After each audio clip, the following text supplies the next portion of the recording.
¿cómo estás? Bienvenido a un nuevo programa del Corazón de los Negocios. En programas anteriores hemos trabajado en el entorno BUCAS en el que nos movemos, hemos visto los 4 tipos de líderes que nos encontramos en este entorno y también hemos visto cuáles son las 2 palancas y el contexto que tenemos que crear para poder manejarnos adecuadamente en este entorno BUCAS. En el programa de hoy vamos a trabajar en la primera de las 7 estaciones que vamos a necesitar, por la que vamos a necesitar transitar para conseguir hacer ese viaje hacia el líder transformador que todos necesitamos ser. También en la segunda parte entrevistaremos a un nuevo líder, fundador de varias compañías y que nos contará cuál ha sido su viaje del líder. Acompáñanos.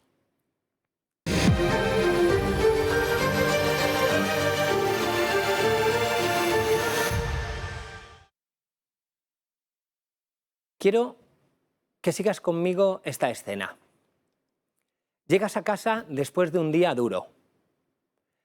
Has gestionado varios marrones, alguna que otra crisis, y llegas cansado e incluso frustrado porque te has dejado cosas sin terminar.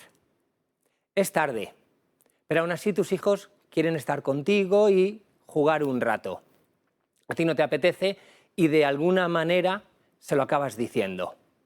Por supuesto, has saludado a tu pareja de manera poco efusiva.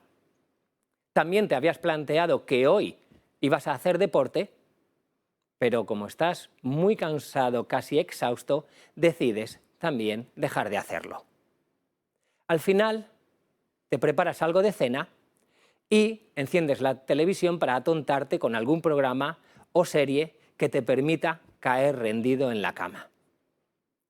Esta escena probablemente te sonará, porque es mucho más habitual de lo que nos imaginamos. Cuando hablamos del viaje hacia el líder transformador, estamos hablando de diferentes estaciones hasta llegar allí. Hoy vamos a trabajar en la primera. La primera tiene que ver con encontrar el bienestar integral. ¿A qué nos referimos con el bienestar integral? Nos referimos a gestionarnos, conocernos a nosotros mismos para ser capaces de encontrar el equilibrio, la homeostasis. El líder transformador consigue liderarse y liderar a otros en los diferentes ámbitos en los que se mueve. El ámbito del trabajo, por supuesto, el de la familia, el de la pareja, el de los amigos, el ámbito de la salud, el ámbito de los hobbies y, por supuesto, el ámbito personal, el que tiene que ver con el conocimiento y con la gestión de uno mismo. Dicho de otro modo, el líder transformador primero se autolidera para que desde ahí ese liderazgo resuene hacia los demás. De esa manera va a ser capaz de gestionar la adversidad, de gestionar el estrés y las emociones negativas que van asociadas a esos momentos de conflicto y de cambio en los que se puede mover. Por tanto, ¿qué debe hacer el líder transformador para encontrar este bienestar integral? Debe aprender a vivir en el cambio. Dicho de otro modo, debe ser capaz de resetearse cada día. Y bien, ¿cómo se hace esto? Pues permitidme que os lo muestre. Para resetearnos cada día, lo primero que tenemos que hacer es gestionar nuestra mente. ¿A qué nos referimos con gestionar nuestra mente? Nos referimos sobre todo a, 1, gestionar esas emociones que no nos ayudan, gestionar esos miedos que nos limitan y que no nos hacen mejores. 2, para gestionar nuestra mente también tenemos que ser capaces de equilibrar, de trabajar en nuestros pensamientos. Ya decía Marco Aurelio, uno de los más conocidos estoicos y emperador de Roma, ya decía que la calidad de nuestra vida tiene que ver con la calidad de nuestros pensamientos. Por lo tanto, tenemos que trabajar en tener pensamientos de calidad que nos ayuden, que nos beneficien. 3, para gestionar nuestra mente debemos ser capaces de utilizar la meditación. Si me preguntáis cada cuánto tiempo, yo te diría a diario. ¿Por qué? Porque la meditación nos va a ayudar a evadirnos de este mundo hiperconectado en el que nos encontramos y además nos va a dar momentos de tranquilidad que le va a venir muy bien a nuestro cerebro. 4. Tenemos que poner atención plena, tenemos que poner foco en aquello que hacemos. El multitasking, la multitarea, no funciona. A nuestro cerebro no le gusta la multitarea. Necesita poner foco, poner atención plena y desde ahí trabajar en todo aquello que necesitamos para sacar adelante nuestros resultados. Y 5, para gestionar nuestra mente tenemos que ser capaces de respirar profundamente, de utilizar la respiración abdominal. ¿Para qué? Para encontrar la calma ante esas situaciones complicadas que vivimos en nuestro día a día. Por lo tanto, punto 1, gestionar nuestra mente.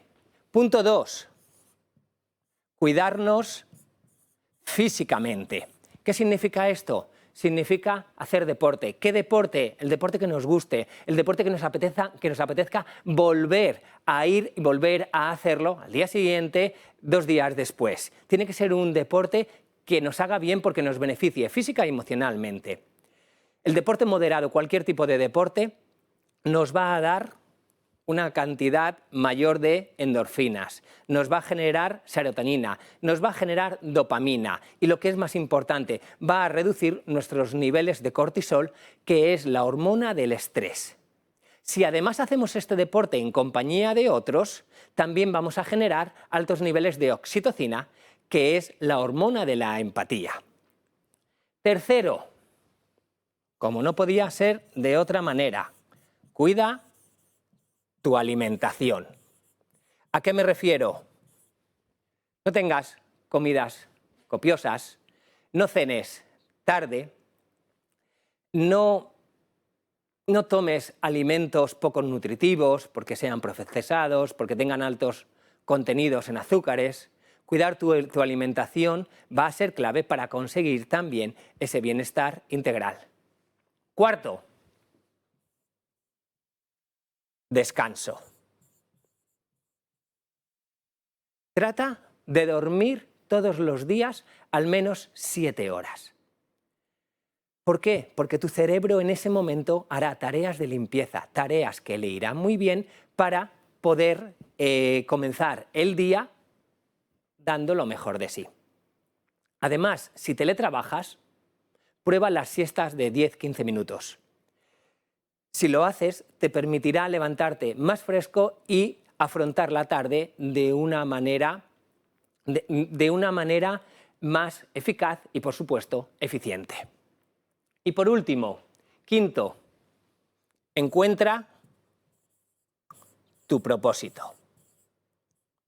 Es decir, ¿qué es aquello para lo que trabajas que te va a hacer transitar por la vida de una manera más natural, de una manera más equilibrada? Si consigues resetearte cada día siguiendo estos 5 puntos, al final lo que habrás conseguido es aterrizar en esa primera estación de bienestar integral. Dicho de otro modo, lo que habrás conseguido es parar para avanzar. Es decir, encontrar tiempo para ti y para aquellas cosas que te hacen bien, además del trabajo.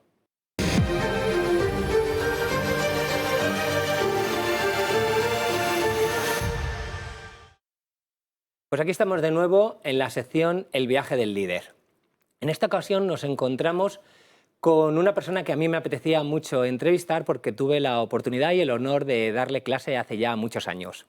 Es una persona que ha emprendido desde muy joven y que bueno, pues ha montado junto con otros socios diversas compañías y en estos momentos es CEO de Turing Capital. Nos encontramos con Jorge Snura. ¿Cómo estás, Jorge? ¿Qué tal? ¿Cómo estás? Muy bien. Encantado de tenerte, es un verdadero placer tenerte y bueno, mi primera pregunta siempre es la misma en esta sección. ¿Cuál ha sido tu viaje, corto, pero cuál ha sido tu viaje para ser el líder que eres hoy? Bueno, yo creo que ha sido un viaje, pues, sobre todo muy marcado por el contexto, ¿no? O sea, yo soy de Madrid, pero madre cántabra, padre alemán, ambos emprendedores, mi madre en el mundo empresarial, mi padre pues, se dedicaba a viajar por mercados emergentes, o sea, emprendedor en el sentido de con mucha iniciativa, y yo creo que eso es algo que me transmitieron a mí también, ¿no? Y luego pues he tenido la suerte de rodearme siempre de amigos que también tenían mucha iniciativa, mucho espíritu emprendedor, y yo creo que eso es lo que me ha llevado a emprender pues las veces que lo he hecho. Y luego también he tenido la suerte pues, de tener mi familia, mi mujer, que siempre me ha apoyado en eso, por lo cual yo creo que mi viaje viene sobre todo marcado por las personas que me rodean. Qué bueno. ¿Cuánto de importante es esa parte, ese apoyo del de que nos acabas de hablar? Bueno, es fundamental porque cuando se habla de emprendedores o de empresarios siempre vemos como pues se suele hablar de ellos cuando las cosas han ido bien, y entonces parece pues, que ha sido todo un viaje lineal, ¿no? Que se empezó y luego pues, se llega a cierto punto, ¿no? Pero la realidad es que es una montaña rusa de altibajos y una volatilidad brutal. Y en esos momentos bajos psicológicamente es muy duro, ¿no? Y si no tienes a nadie que te apoye al lado, es fácil tirar la toalla, es fácil perder, digamos, el contexto, los papeles en el sentido de no ver la situación clara, de no verla con perspectiva. Entonces, estar rodeado de gente que te apoya, ya sea, pues en mi caso, por ejemplo, mi mujer, tus padres, tus socios, etcétera, y que te dan ese apoyo moral es importante. ¿Qué tienes? Vale, en la parte externa es relevante ese apoyo, es clave ese apoyo, pero en la parte interna, como líder, ¿qué necesitas para manejarte en esa montaña rusa de la que nos estás hablando?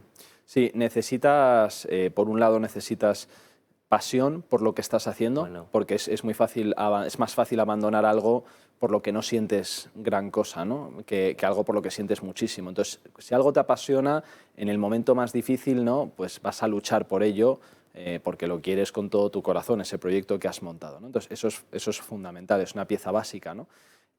Por supuesto, necesitas ese apoyo del que hablábamos, y luego necesitas también una cabeza fría, porque es muy fácil, y si no la tienes, no pasa nada, pero ser consciente de que no la tienes. Y entonces diferir un poco en el tiempo tus decisiones, aunque sean decisiones urgentes, ¿no? Porque en situaciones complicadas de mucha volatilidad, con mucha incertidumbre, con mucha emocionalidad, es facilísimo equivocarse si no se tiene sangre fría o si se tiene sangre caliente y se toma la decisión en caliente en el momento, ¿no?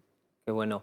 En el espacio de reflexión de hoy hablaba de eso, entre otras cosas, de gestionar tu mente y por lo tanto gestionar tus miedos y tus emociones. Por lo tanto, la impulsividad no es algo que te ayude por lo que te estoy entendiendo. Hablabas de pasión. Cuando tú y yo nos conocimos, la primera startup que montaste tenía que ver con el mundo universitario en el que todavía te encontrabas. ¿Es así? Sí. Luego pivotamos y cambiamos a otro modelo de negocio, pero efectivamente fue algo que, o sea, nos vimos en una situación, empezó siendo una empresa de personal branding para estudiantes, ¿no? Porque veíamos que los currículum están diseñados para gente con experiencia, no para alguien que sale de la carrera, por lo cual una empresa recibe tu currículum y realmente no sabe leer quién eres, ¿no? De ahí. Y entonces, como era una situación en la que nos encontrábamos tanto nosotros como nuestros compañeros, etcétera, pues era algo que vivíamos en nuestra piel. Entonces, cuando es un problema que, aparte de que te guste, lo vives tú, es mucho más fácil dedicarte a ello, ¿no? O encontrar, oye, cómo funciona, etcétera. Entonces, es una parte importante, ¿no? Que sea algo con lo que tú te identificas y no un problema que crees que alguien tiene. Fíjate, hablabas antes de pasión. Al final, vosotros, los que empezasteis esa empresa, erais universitarios, con lo cual era algo que conocíais bien, pero además estás comentando que identificasteis una necesidad que vivíais en Sí. vuestra propia carne, pero que también era una necesidad de otras personas. Y al final, bueno, pues muchas startups, muchas empresas que empiezan, lo que buscan es tratar de satisfacer una necesidad Sí. que hay en ese momento. De ahí hacia... ¿Cómo sigue tu camino? Una vez que acabas en esa compañía, en Taiba, ¿cómo Sí. sigue tu camino? Bueno, Taiba pues la montamos cuando estábamos en tercero de carrera, empezando tercero de carrera, y la vendimos 4 años después a una empresa danesa. Montamos una empresa de un tema de inteligencia artificial donde analizábamos código fuente de grandes empresas para darles insights sobre su código, sobre cómo se desarrolla el software, etcétera. Yo ahí me salí luego en el año 2019. En el 2017 había montado una empresa del mundo de los eSports que se llama Mad Lions. En el 2019 la fusionamos con una empresa canadiense y me dediqué full time a ello. Y esta la sacamos a bolsa el año pasado. Y bueno, una vez sacada a bolsa, yo ahora sigo de socio, pero ya no estoy con ningún rol ejecutivo. Y un socio mío e íntimo amigo mío y yo pues lanzamos Turing Capital, que es una gestora de fondos de criptoactivos. Y bueno, y en eso estamos ahora mismo. Qué bueno. Estáis de actualidad. Comentabas eSports, inteligencia artificial. Ahora, criptoactivos, estás en la cresta de la ola. Me interesa mucho y supongo que a nuestra audiencia también toda la parte de eSports. Sí. Porque claro, al final dices, bueno, esto es un juego, ¿no? Pero también hay un negocio detrás. ¿Cómo es empezar, montar, gestionar una empresa de eSports? Sí, bueno, esa parte de empezar en cosas de las que no tienes ni idea es una de las cosas que a mí me gustan, ¿no? Por eso hemos estado en temas tan diversos y siempre en temas un poco de actualidad, porque es lo divertido, ¿no? Estar en cosas donde aún no se ha averiguado cómo funciona el negocio e intentar averiguarlo con mayor o menor éxito, pero intentar averiguarlo, ¿no? Y bueno, pues es entrar, por un lado, cuando empiezas en una cosa así de la que no tienes ni idea, como fue mi caso con los eSports al principio, es entrar, por un lado, con humildad, o sea, sabiendo identificar qué sabe el sector que tú no sabes, ¿no? Y dónde tienes que aprender, pero por otro lado ser también rápido en identificar qué puedes traer de conocimiento de otras experiencias para aportar tú al sector, ¿no? Nosotros entramos en un momento en el que los eSports, la sofisticación y profesionalización del sector no era muy grande, por lo cual pues había muchas cosas que mejorar, pero había que tener cuidado con no intentar cambiar las cosas que sí funcionaban, que puede sonar fácil, pero no es tan fácil de identificar muchas veces, ¿no? O sea, hay cosas que pueden parecer subóptimas, pero es que es la manera de operar en ese sector que tú desconoces, ¿no? Entonces, es importante ese ten con ten, ¿no? Oye, Jorge, y tú ahí gestionabas de alguna manera un equipo de élite, porque al final los chavales que juegan en eSport no dejan de ser un equipo de élite. ¿Tenías relación cercana con ellas Sí. como líder? ¿Cómo es gestionar un equipo de élite? ¿Cuáles son las claves? Sí, sí. O sea, tenía relación cercana, es fundamental cuando montas una empresa, o sea, ser horizontal, ¿no? Porque no puedes pretender que la gente lo dé todo por un proyecto que has montado tú. Si tú estás mirando desde arriba a una distancia y tal y cual, no, tú te tienes que remangar y estar ahí con ellos. Y cuando un jugador tenía un problema personal, venía a mi casa y nos tomábamos una Coca-Cola y lo hablábamos y cosas no relacionadas con el trabajo o lo que sea, y tienes que estar ahí metido, ¿no? Y bueno, gestionar, digamos, en este caso, jugadores de élite de los eSports, ¿no? Que puede sonar a cachondeo, pero es que es una realidad hoy en día. Pues no es fácil porque cuando tú miras, por ejemplo, otras personas que rinden a un nivel máximo, ¿no? Ya sea un banquero de inversión, ya sea un futbolista, ya sea un actor, lo que sea, lleva una formación en ciertos valores, tablas y forma de operar desde pequeños, ¿no? Este sector, como está en pañales, o estaba en pañales, ya no tanto, no tiene eso. Es gente que de repente pasa de cero a todo, digamos, ¿no? Y de no ganar nada a ganar 6 cifras, 7 cifras, etcétera, ¿no? Entonces, claro, no traen todo eso y es más complicada, ¿no? Esa transición, ayudarles a que sea de manera ordenada, de manera responsable, a que no pierdan la cabeza, a que no se suba el ego, etcétera, es complicado. Y por eso nosotros invertimos desde muy pronto en un equipo, por ejemplo, de psicología deportiva. Qué bueno, qué bueno. Esta es una de las cosas que te iba a preguntar. Yo trabajo mucho con comités de dirección, trabajo mucho en temas de equipos de alto rendimiento, pero en eSport tú podrías pensar que al final es uno jugando nada más y enfrentándose a otros, pero es uno. ¿Trabajabais esa parte de equipos de alto rendimiento desde el liderazgo? O sea, en la mayoría de los juegos son 5 contra 5, de hecho, o sea, son equipos, entonces es fundamental. O sea, es fundamental porque además, siendo 5 en el equipo, que uno falle en la coordinación en equipo, en el trabajo en equipo, es un fallo absoluto, porque no es uno de 11 como podría ser en el fútbol, que sí, que oye, pero le cambias a mitad de partido, aquí esto no existe, entonces Entiendo. aquí si hay un problema, el problema es el partido entero y tienes un 20% del equipo que está fallando y que está afectando a los demás, ¿no? Entonces es absolutamente fundamental esa parte de trabajo en equipo, sobre todo cuando no viene entrenada desde los 7, 6 años que en otros deportes empiezan a entrar, ¿no? Por lo tanto, por un lado tienes la ayuda externa del equipo de psicólogos deportivos y en tu rol de líder, ¿hacías algo con el equipo?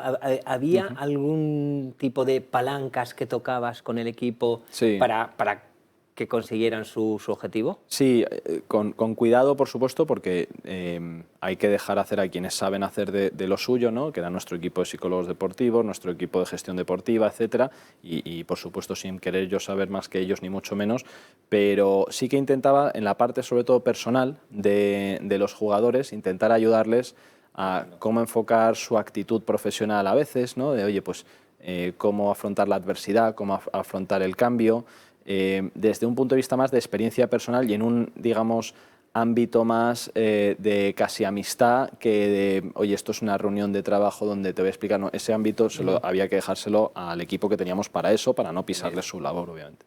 Qué bueno. Y de ahí pivotas, por utilizar vuestra terminología, hacia el mundo de las criptomonedas. Cuéntanos cómo se ve este mundo que, aunque ya lleve unos años, sigue Sí, estando en pañales, sí. sigue siendo incipiente.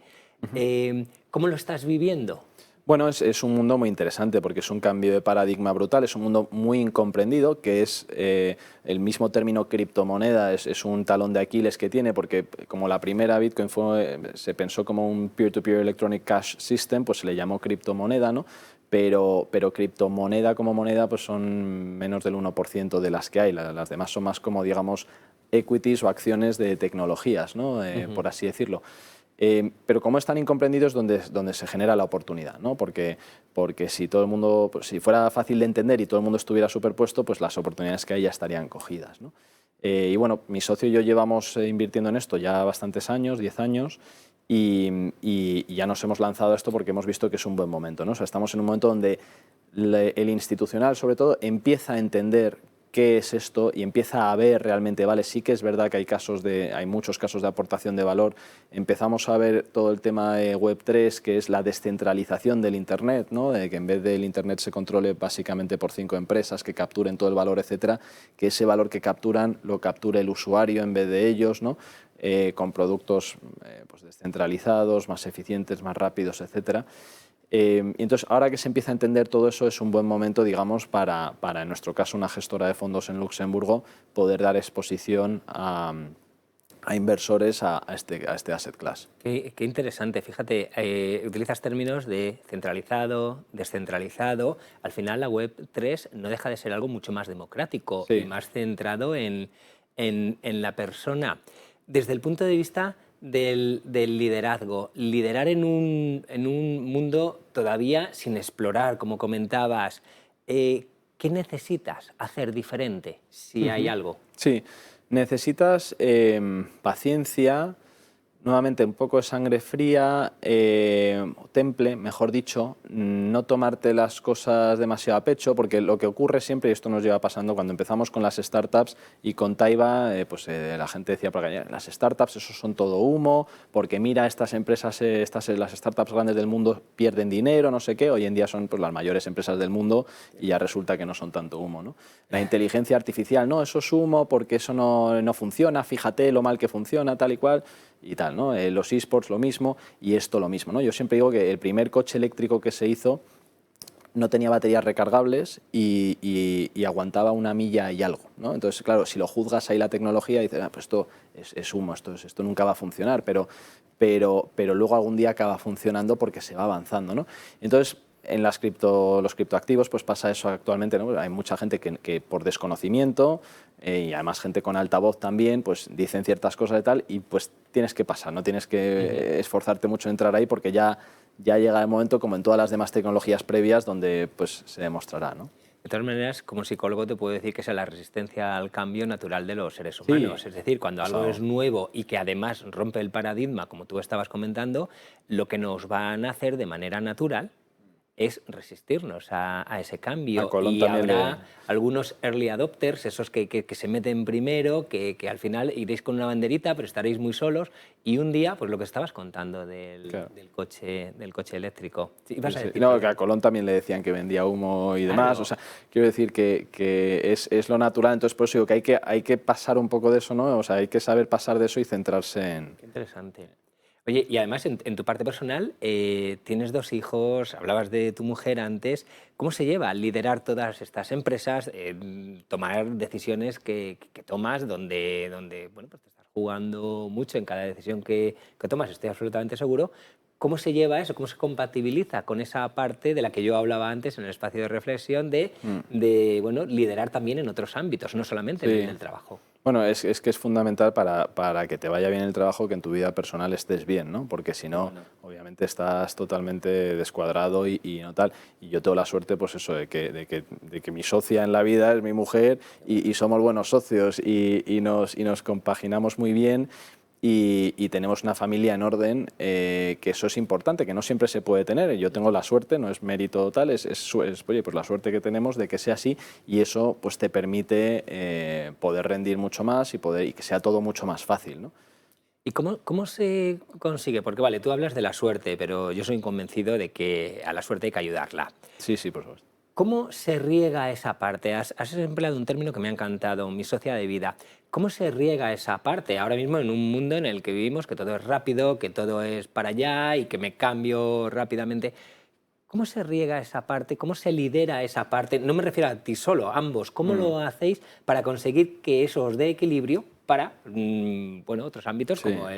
como el profesional? Hombre, es difícil, ¿eh? Y yo no sé si a mí se me da muy bien, la verdad, o si soy quien para dar consejos ahí, pero se intenta, ¿no? Y lo importante es la empatía, ¿no? O sea, lo Qué bueno, importante es qué bueno. entender la situación de cada uno y que es distinta, ¿no? Y ponerte en la piel del otro, de oye, de si uno está hasta las narices de que tú estés hasta las 1000 de la noche las últimas semanas o los últimos meses o los últimos años o lo que sea, y si el otro está estresadísimo porque tiene una situación compleja y por eso está... Entonces, esa empatía mutua es la clave para poder, pues digamos, cada uno poner su parte para acercarse, ¿no? Digamos, a las necesidades del otro.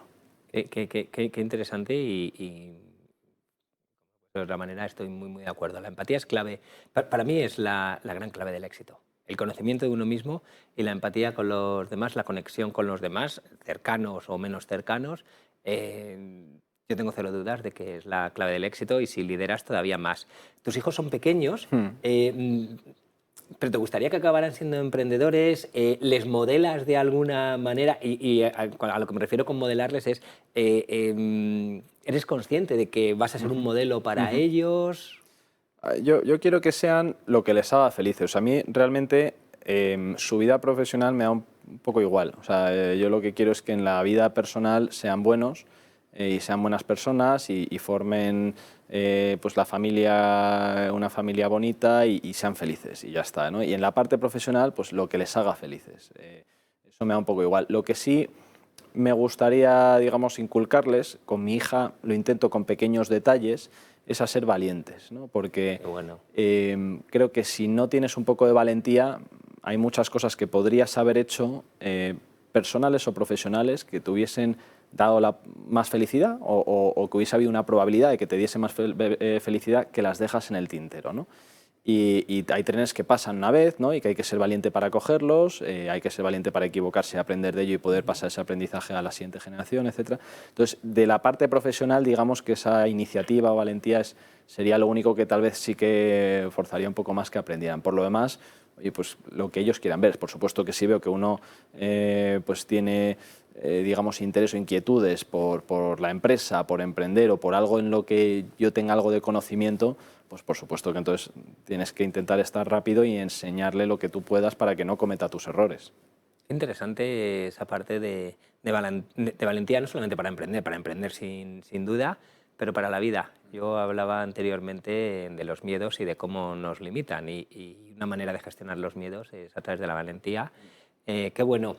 Estamos terminando y a mí me gustaría preguntarte ¿Cuál ha sido tu fuente de inspiración para acabar siendo el líder que eres hoy? ¿Cuál ha sido tu fuente de inspiración? Si tú tuvieras que buscar, o las fuentes de inspiración que has tenido para acabar siendo el líder que eres hoy en diferentes ámbitos de la vida y en diferentes empresas. No creo que haya una, y no por arrogancia, sino porque hay muchísimas, ¿no? O sea, creo que, al menos como a mí me gusta aprender, no es cogiendo una persona y decir, yo qué sé, Elon Musk es mi modelo de inspiración y soy un fanático de tal, sino intentar identificar pues, cosas de toda la gente que lees, de la gente de tus amigos, de tu familia, de la gente que conoces, de tal, las cosas buenas, digamos, de cada uno, las cosas que te gustan, e intentar cogerlas, ¿no?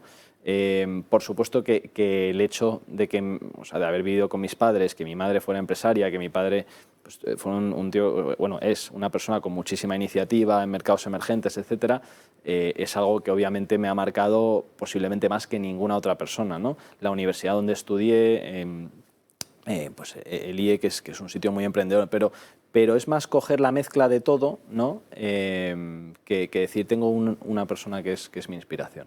Qué bueno, qué bueno.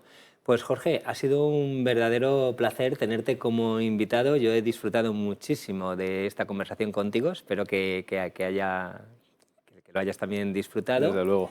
Y a vosotros deciros que nos emplazamos en el siguiente programa, El corazón de los negocios. Nos vemos. Muchas gracias.